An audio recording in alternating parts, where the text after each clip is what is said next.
Death is the great interruption, tearing loved ones away from us, or us from them. Death is the great schism, ripping apart the material and immaterial parts of our being and sundering a whole person who was never meant to be disembodied, even for a moment. Death is the great insult, because it reminds us, as Shakespeare said, that we are worm food. We are literally split in two.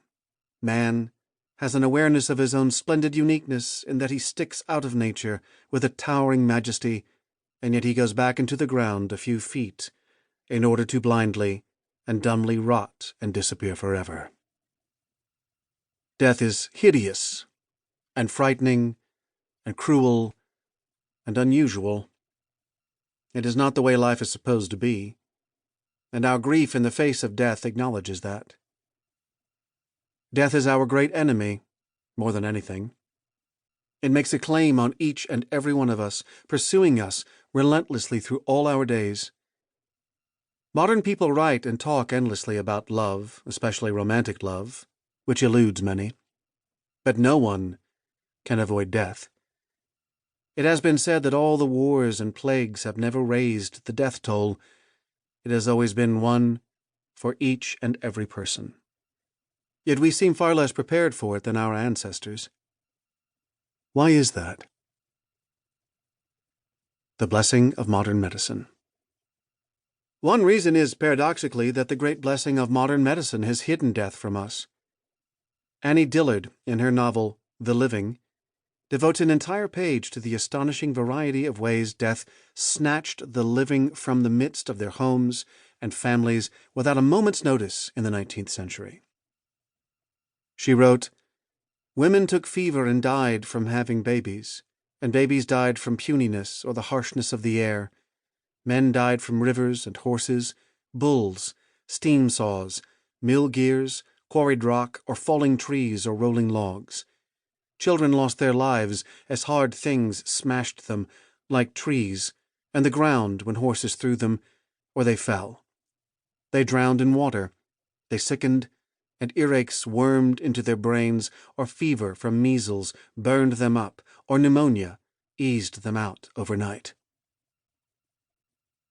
Death was something that people used to see up close.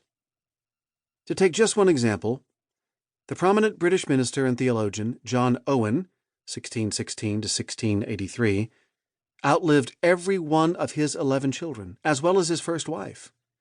Since people died where they lived, at home, Owen literally saw nearly every person he loved die before his eyes. The average family in the United States in colonial times lost 1 out of every 3 children before adulthood, and since the life expectancy of all people at that time was about 40 years, great numbers lost their parents when they were still children. Nearly everyone grew up seeing corpses and watching relatives die, young and old. Medicine and science have relieved us of many causes of early death, and today the vast majority of people decline and die in hospitals and hospices, away from the eyes of others. It is normal now to live to adulthood and not watch anyone die, or even see a corpse, except in the brief glance of an open coffin at a funeral.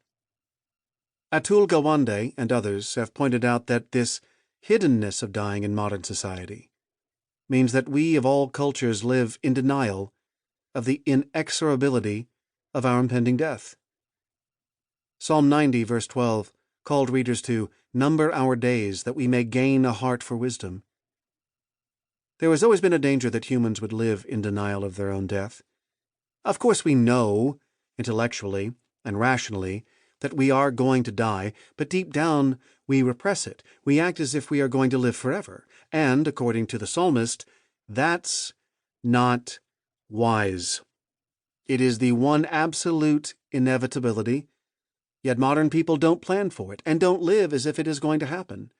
We avoid doctors out of fear, denying the mortality of our bodies and assuming they will just go on forever.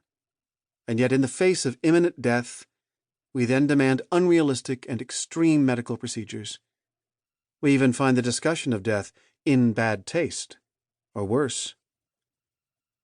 Anthropologist Jeffrey Gorer, in his essay, The Pornography of Death, argued that in contemporary culture, death has replaced sex as the new unmentionable.